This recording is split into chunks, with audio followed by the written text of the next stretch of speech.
Tô aqui. Ô, o Maurício tá aí, pô, mas você não fala nada, eu tô de voo cego aqui, Davi, você não tá... Eu tô com um delay. E aí, professor, tudo bem? Boa tarde. Eu vou bem, João, graças a Deus. Boa tarde a todos. Bom, enfim, eu já antecipei a sua análise, certo, Maurício? Eu perguntei assim, né? O que será que o Maurício vai dizer diante do que está acontecendo hoje, né? Ah, aquela famosa história, você travou? Está travado. Subiu? Deixa a soja subir. Então tá, Maurício, vamos lá, agora sério. Qual é a sua análise diante desse USDA que está todo mundo perplexo com esses dados de oferta e demanda? Eu não tô perplexo, o que eu posso dizer, João? O pessoal fica muito assustado, eu não sei o que acontece. Porque os dados, João, que vieram agora aqui, inclusive, né? Que legal, né? Na soja e no milho foram inversos, né? A soja com aumento do estoque de passagem, agradeço ao Brasil, né? Por ninguém estar vendendo soja, nós vamos carregar soja para 2024, como provavelmente nunca carregamos, né? E produtividade no ano que vem em queda. Só que o que aumenta os estoques cai a produtividade. Estamos na linha. No milho é o inverso. O que você diminui os estoques, você aumenta a produtividade. Também vamos em linha. Mas veja que legal, como eu falo que a opinião de analista é sempre uma coisa estranha, né? No milho, que teve um comportamento quase em linha, deram uma pancada nele, assim, muito forte. Comparado com a soja, o milho caiu bem mais. E a soja, que teve um viés até negativo, por quê? Os estoques de passagem 23, 24 vieram em queda, e queda relevante, e o preço cai do mesmo jeito. É importante lembrar para as pessoas que esse relatório do USDA que saiu hoje, todos os anos, ele meio que inaugura a sazonalidade de queda, ou seja, a partir de julho até novembro, exatamente porque vem a safra americana, João, é normal nos últimos 70 anos que a cotação do bushel caia. Ou seja, o pessoal está querendo estranhar que o bushel possa cair daqui para frente? Não. O estranho seria se a soja subisse, se o milho subisse daqui para frente na referência de Chicago. Porém, como o Brandalize tem falado nos últimos dias, pergunte ao Brandalize, por exemplo, como é que está o prêmio no Porto. O prêmio no Porto, que trabalhou perto de $2 negativos há pouco tempo atrás, já está trabalhando 50, 60 centavos positivo. Por quê? Porque quando o bushel cai, o basis, o prêmio, sobe nas praças, no Porto. Ou seja, na minha opinião, João, não tem nenhum dado muito discrepante por enquanto. É bom lembrar que o dado do USDA raramente fecha a matemática, porque eles vão secando os dados desde o início do primeiro dado, que faz 2 meses, até o dado da safra. Bom, já tem duas perguntas aqui para você, mas eu quero colocar a minha primeiro. Você falou rapidamente na abertura que é bom que o produtor segure a safra, quer dizer, não vendeu, é bom que leve para frente, é isso que eu entendi? Não, eu não disse isso. Eu estou dizendo que o primeiro dado do USDA diz respeito aos estoques de passagem. Porque como a venda, a comercialização da soja no Brasil está atrasadíssima, provavelmente o maior atraso de comercialização de soja e de milho em quase 10 anos, o Brandalize pode falar inclusive melhor do que eu sobre isso, João. A gente vai carregar muita soja para 24, desculpe. Portanto, isso inclusive é um dos motivos que esse ano provavelmente a gente não vai ver uma alta nos prêmios dos portos, né, ou nas praças, exatamente porque tem um excesso de soja sem comercializar. Então, na minha opinião, isso que está acontecendo agora não é uma novidade, ou seja, o aumento dos estoques de passagem indicados pelo USDA hoje não é uma novidade nenhuma. Pergunte aos produtores do Mato Grosso, por exemplo, como é que estão os silos de soja, né? Só para ter uma ideia se o que eu estou falando está muito longe da realidade. Tá, o Pedro Stunder está dizendo o seguinte, que na BMF, soja, que é contrato de espelho de Chicago, agosto, novembro, dezembro, em baixa, soja. Isso. Mas em março já está em alta de 1,31, professor. Deve ser falta de negócio, João, porque é que eu não consigo olhar aqui em tempo real. O que acontece, eu não sei se é o caso no espelho da B3, né, que não é exatamente um dado confiável, infelizmente, né, e de novo, se é para acompanhar a B3, acompanha a Chicago, porque o contrato da B3 é um contrato espelho, ou seja, ele é uma cópia do contrato americano. A diferença é que o contrato de Chicago é em bushel e o contrato na B3 é em sacas, em dólar, né? Só muda isso, o resto é tudo igual, o comportamento é idêntico. Então, assim, eu vi agora há pouco, os contratos mais longos, João, eles sempre são menos voláteis. Então, como o contrato de julho, agosto, deve ter variado, sei lá, 2% negativo, o contrato de maio estava 1,4%, isso é normal acontecer. Agora, todo mundo caindo e o março sozinho subindo, deve ser falta de negócio. Tá. O Samuel Aguiar, Maú, não seria bom os fundos liquidarem para voltar na ponta da compra? Liquidarem? Assim fica em alta, né? Eles começaram a liquidar em dezembro. Né? Não é à toa, a soja caiu de $15 para 11,50. Ou seja, eles já fizeram isso também, já liquidaram boa parte das posições, inclusive que eles vinham carregando há mais de um ano. Tá? Não é posição nova, não. Mas é importante lembrar, né, João, que esse movimento de alta que a soja está fazendo agora ainda não é um movimento tão forte quanto foi a queda. Né? O que eu estou querendo dizer para o agricultor médio? Né? O agricultor médio me ouça. Tá? Eu sei que é seu desejo ver o bushel subir no segundo semestre, mas a única hipótese real, e não é a minha opinião, tá, João? Se você pega o dado dos últimos 70 anos, não é a minha opinião. De julho a novembro é queda do bushel. Por quê? Porque é oferta e demanda. O contrato de bushel de soja diz respeito à safra americana.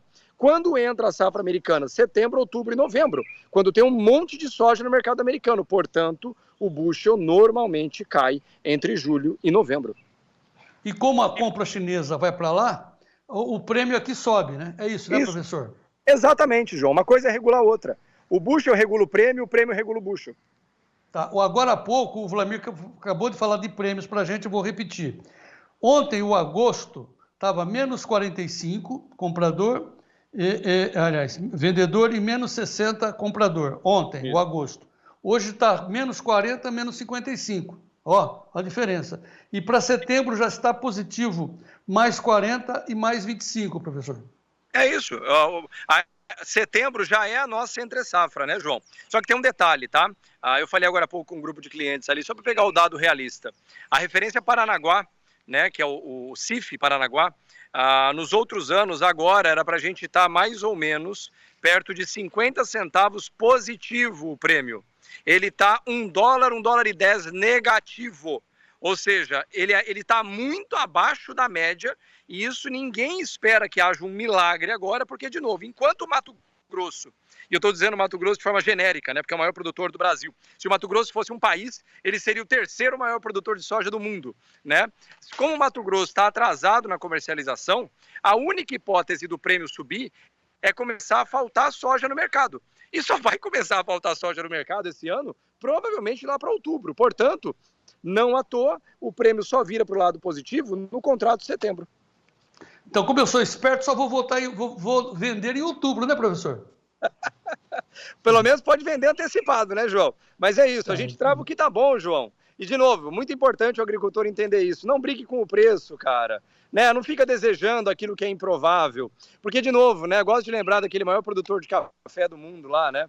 Que é esqueci o nome dele, que é lá da região de Guaxupé, nosso querido Maé. Conhece ele, né? Ele disse o ano passado, o ano retrasado, desculpe, quando quebrou a safra da soja, né? De nada adianta você, por exemplo, ter uma soja que explode de preço se ninguém tiver soja para vender, né? Então é preferível que você busque um mercado normal, onde todo mundo consiga produzir muito, porém com preços travados, administrando bem a comercialização. Nesse momento, eu estou dizendo muito sinceramente, isso é a minha opinião mais carinhosa e mais sincera, eu não desejo uma quebra de safra nos Estados Unidos, porque isso vai trazer problemas para os agricultores americanos e eu quero que todo mundo esteja bem. De novo, você ter que torcer pela quebra da safra americana para ganhar dinheiro, na minha opinião, é uma falha na forma com a qual você comercializa e trava seus preços. Muito bem, vamos falar sobre isso então, porque daqui a pouco eu vou para o milho, mas antes, né? Vamos falar agora, né, Maú, para os que estão fora e dentro e fora da porteira, como quiser. Ou seja, quem que está dentro da porteira ainda está ali no mercado físico, torcendo, na expectativa, para não dizer na especulação. Né? A pessoa não gosta, mas é isso. Você que não está fazendo fixação nenhuma, não está fazendo trava, etc., está lá especulando. É isso que ele está. Eu acho que vai. Né? Depois a gente fala daqueles caras que acham que conseguem controlar o mercado, mas não vamos entrar nessa parte. Vamos falar daquele pessoal que está ali olhando e não está fazendo. E depois, ou você escolhe, vamos falar para aqueles que estão operando. Então vamos lá. Sim. Os que estão operando, vamos para esses que estão operando, fazendo travas. Muda de posição diante desses números, como é que faz? Não muda nada, João, não muda mesmo, porque, de novo, o que eu falei, você só pode mudar suas posições se o que acontece é algo que é totalmente fora do esperado. Por exemplo, estava um monte de gente falando há 20 dias atrás que não ia chover nos Estados Unidos. Choveu. e ninguém mais fala do assunto. Ou seja, quando chove entre junho, julho e outubro, novembro nos Estados Unidos, pessoal, é normal. Chover nessa época do ano é normal, é sazonal, é climático, né? Ou seja, o que está acontecendo agora, olha, a produtividade americana vai cair um pouquinho na soja, mas é dentro do que se esperava. Os estoques de passagem vão aumentar, mas quem não esperava estoques de passagem maiores, especialmente sabendo da realidade brasileira? Na minha opinião, você só pode ajustar o caminho ou o plano quando aquilo que constrói o plano mudou. Estados Unidos produzir bem esse ano, dentro do esperado. Estoques de passagem grandes, dentro do esperado. Eu vou mudar o plano. Sazonalidade, portanto, provavelmente dentro do esperado. Por que eu vou mudar o plano? Né? Você teria que mudar o plano se mudasse o que aconteceu. Não. Tudo indica que vai acontecer, pelo menos por enquanto, realmente aquilo que se espera. João, sem mudança de fundamento, sem mudança de plano. Ou seja, traduzindo o que o Maurício está dizendo, você não seja a biruta de aeroporto. Aí para cá, vai para lá. Ai, meu Deus, tô rico, tô pobre. Nada disso, né, Vlamir? Ô Maurício. É isso, João. Você não é, de novo, você é operador de soja, você é um vendedor. Eu vou te ser bem sincero, ou só um vendedorzinho de soja. Porque o cara, o vendedorzinho, é aquele cara que fala, ó, estão pagando mais caro ali, corre lá e vende. Né? Isso é vendedor de soja. O operador de soja é aquele que quer, ao longo não de uma safra, mas de 10 safras, ter a melhor margem média possível no somatório delas. Uma pela outra, no final das contas, é tentar contar moeda na linha do trem, João. Tá. E ontem você até perguntei isso para você, tá subindo, essa biruta, né? Disse, não, eu não vou mudar meu plano. Como é que você disse ontem? Eu não seguro a faca ela caindo nem subindo, é isso? Isso, eu não seguro foguete subindo nem faca caindo, João. O dado do USA já era previsível hoje, no sentido de que ele chegaria e causaria volatilidade. É importante lembrar que depois do relatório do ASD, que é esse relatório mensal, que sai em torno do dia 10, todo mês em torno do dia 10, os fundos agora vão ajustar suas posições e esse movimento, João, ele vai se estender pela tarde de hoje, o dia de amanhã e provavelmente o começo do pregão de segunda-feira. Então, a gente só vai ter uma sinalização mais clara mesmo de para onde os preços deverão ir a partir de segunda-feira. Daqui até lá, sendo bastante sincero, é só volatilidade. Pra você ter uma ideia, eu até já fechei a plataforma, porque a partir de agora, essa loucura de um lado para o outro aí, é meio que realmente para tirar um pouco o seu norte. Como eu não quero perder o norte agora, prefiro me manter focado naquilo que eu estou me preparando ou preparado, eu nem olho para isso agora, João. Ou seja, me parece, eu vou fazer aqui aquelas perguntinhas, né, Clara? Amiga para essas coisas, né? Parece que você está comprado, não é isso? Eu não estou comprado, João. Na verdade, eu estou junto com os agricultores, né? Eu estou tentando pegar o melhor preço. A operação a favor da alta da soja, que a gente fez perto dos 11,50, já foi fechada, João. Né? Porque chegou pela terceira vez nessa faixa dos 13,50 em pouco mais de um mês. 3 vezes batendo no mesmo preço, João, é provavelmente uma hora para quem especula, como eu, que não sou produtor, né, é uma sinalização potencial de que é hora de você provavelmente chamar o time, né, de volta e reorganizar, e foi o que eu fiz. Mas eu ainda não montei operações a favor da queda, especulações. Defesas de preço com os clientes a gente está montando há um mês já. Né, não é de agora, começamos há algum tempo já, né, mas especulação ainda não. Eu estou esperando, até porque, sou bem sincero, estou em férias também, então não estou nem olhando muito não, João, estou sendo bem sincero, hein, ó. Claro, o pessoal que entende o que você está falando, a sua linguagem, deve estar assim, muito tranquilo sabendo exatamente a troca de informações que você está nos passando gentilmente agora. Agora, vamos falar para quem não está operando ou quem não entende, o que ele deveria fazer diante disso, ou seja, porque dá aquela ansiedade, ai meu Deus, e agora? Como é que faz, né? Uai, se você não sabe, como eu gosto de brincar, não saber é o primeiro pré-requisito essencial e inegociável para aprender. Né? Ou seja, se você não sabe, que bom que você inclusive reconhece isso em você, porque tem muito agricultor por aí que não sabe, mas diz que sabe, né? Então quando você eventualmente fala assim, olha, Maurício, João, Brandalize estão falando ali de travas, de defesa de preço, de prêmio, de base, eu não sei o que é isso, né? Olha que legal, olha que oportunidade que o universo está te mostrando. Tem um rapazinho ali que tem alguns cabelos brancos apenas, com 44 anos de idade, que está falando um negócio para você que você fala assim, e se o que ele estiver falando tiver um mínimo de sentido?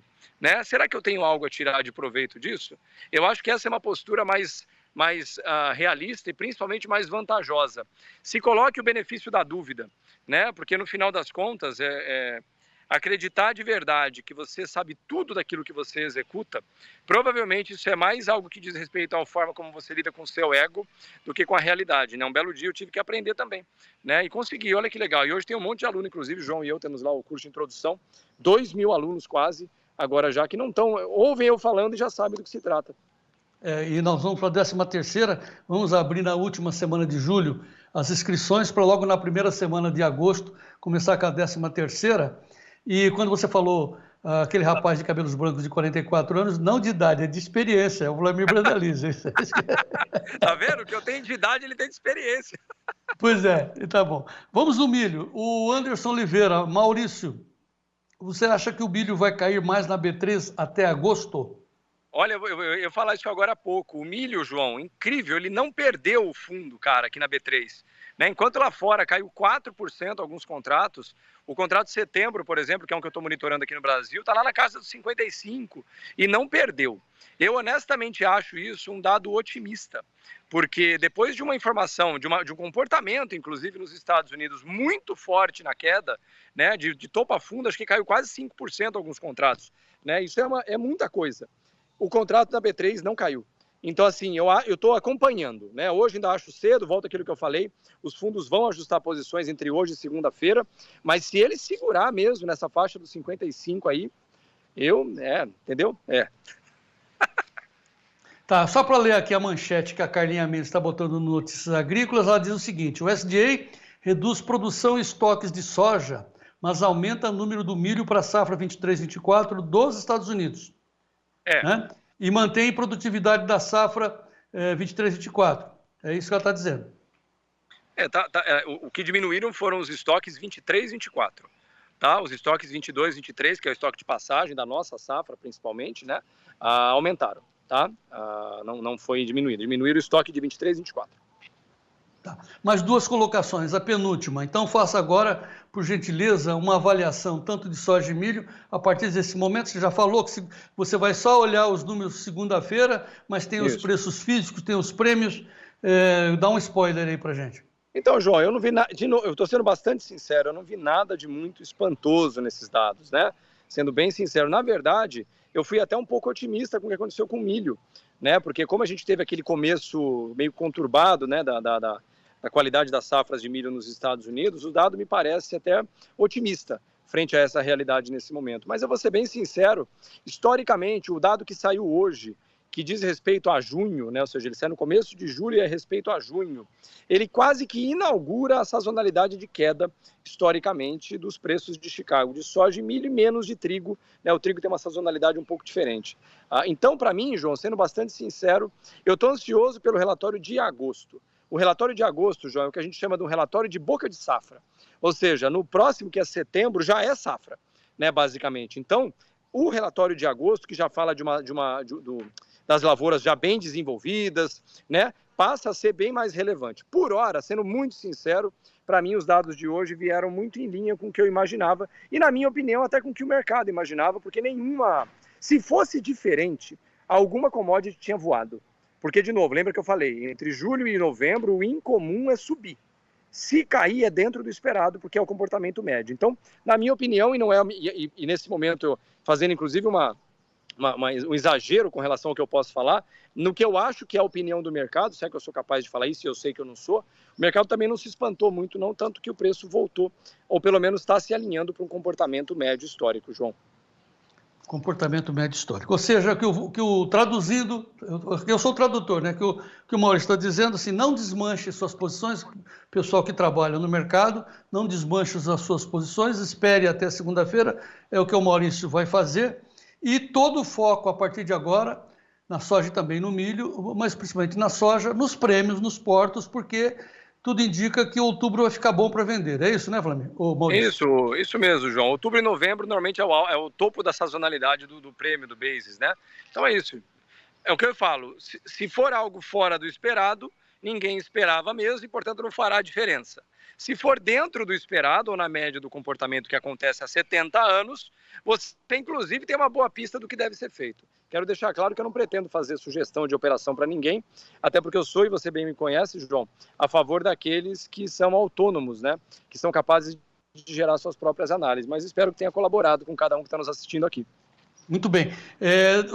Davi, duas coisas. Ponha primeiro o tempo real, porque realmente, como disse o Maurício, a soja diminui a queda, estava perdendo 2,20, agora perde 1,71, e a posição soja novembro 13,36. Então, está se ajustando, né? Tem aquele impacto inicial. Então, calma, gente, não seja uma biruta, vai com calma. Então, 13,36 agora, com 88, 1,70 de queda, milho 2,27, 4,90, trigo 2,61 a 6,42. Muito que bem.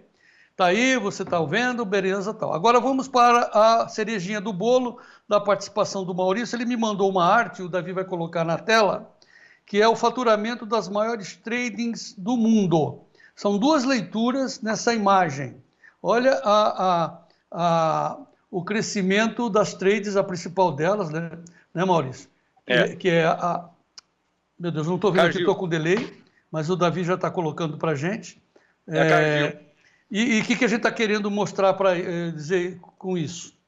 Assim, graças a Deus, né, Maurício, nós tivemos a coragem, aí a Cargill, né, subexplodindo, você vai comentar isso já já, mas tivemos a coragem de criar esse grupo de assinantes para ter só dentro daqui desse grupo, desses assinantes, profissionais, para não que a gente esteja desmerecendo as pessoas que não acreditam no mercado, mas assim, para a gente não ser contaminado por aquelas opiniões que deixam a gente enraivecida do cara não ver a realidade. O que eu estou querendo dizer? Tem pessoas que produzem, sei lá, 1.000 sacas, 40 mil, não importa. Eles acham que isso é muito, que eles conseguem segurar o mercado, ou então dizer aqui no meu programa, não vamos plantar nada, que nós vamos segurar o preço. Gente do céu, olha a Cargill, quanto que ela está faturando? 140 bilhões de dólares. 170. É isso, o professor? 170 bilhões de dólares, só a Cargill, João. Somando as quatro, Cargill, ADM, Bunge e a LDC, que é a Louis Dreyfus, né? Que são as quatro maiores do mundo, João, elas estão perto de 400 bilhões de dólares, perto de 2 trilhões de reais. E tem gente que acha mesmo que com 1 milhão de sacas é capaz de fazer preço. E o Samuel arredonda perfeitamente essa opinião, dizendo assim, as trades crescem, as trades estão crescendo no desconhecimento dos produtores. É bem isso, né? Porque eles não produzem nada, eles só ganham, né, professor? A Cargill, a ADM, a Bunge, a Louis Dreyfus e todo mundo não produz um pé de soja, né? Mas eles são bons na parte que mais importa, que é na hora de negociar. E é importante lembrar, né? A Cargill fatura 170 bilhões de dólares. Se você consegue negociar melhor e ganha 1 milhão de reais a mais, sabe qual é a diferença que isso faz na vida da Cargill? Nenhuma. Mas assim, mas que fique a principal exortação nossa, né, Maurício? Faça como eles, trave também, porque é tão simples, é só você operar aqui dentro, ó.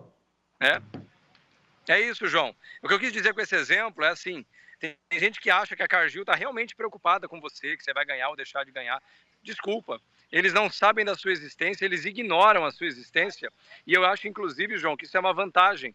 Porque se você perder muito dinheiro, ela não vai se ligar à mínima. E se você ganhar muito dinheiro, ela também não vai ligar. Estou falando da Cargill, mas todas elas são assim. Tem a Cofco também, tem um monte de outras aí, né? Então, o que eu acho que isso fica como lição é que quem fatura 2 trilhões de reais por ano, literalmente manda no mercado, não pergunta nada, faz os seus próprios dados, não espera o dado do USDA, esse é o ponto. Essas tradings, elas não esperam os dados do USDA, elas geram os seus próprios dados, então você nunca ache mesmo que a Cargill fica muito preocupada com o que você acha, o que o USDA acha, ou o que o analista XYZ acha. Ela está preocupada com o que ela acha e somente com o que ela acha, João. E assim, olha, é bem isso que a gente sempre fala e passa para os produtores. Claro que o mercado financeiro, através das opções, compra e vende, você sobe e desce, então tem um monte de caminhos. Mas o caminho principal para o produtor é trabalhar com travas, fazendo puts, claro, quando o preço estiver favorável, etc, etc. Você tem que aprender, porque apertar o botão, até eu aperto, mas você tem que escolher o momento que está favorável para você. Bom, essa é a principal lição. Mas por que eu defendo muito essa posição de fazer opções em Chicago, direto do seu celular, uma pessoa autônoma, como prega o Maurício? Por quê? Você fazendo travas, se cair, você está travado. E se subir, você perde o prêmio, então você tem que pegar um prêmio bem pequenininho, e quem vai subir é a sua soja. Então você só tem tranquilidade, para não dizer outra coisa, ir para a praia como está o Maurício, lá em Salvador, na Bahia. Está em Salvador, Maurício? Eu estou na Praia do Forte, João. Praia do Forte, aí, tadinho. Ok, você merece, você e o Mauricinho, sua família merecem. Muito obrigado pela sua participação por hoje. Obrigado por essa dica preciosa. E vamos continuar acompanhando o mercado E muito obrigado, viu, Maurício? Até amanhã. Então, até amanhã, João. Ótima tarde a todos. Fiquem com Deus, viu?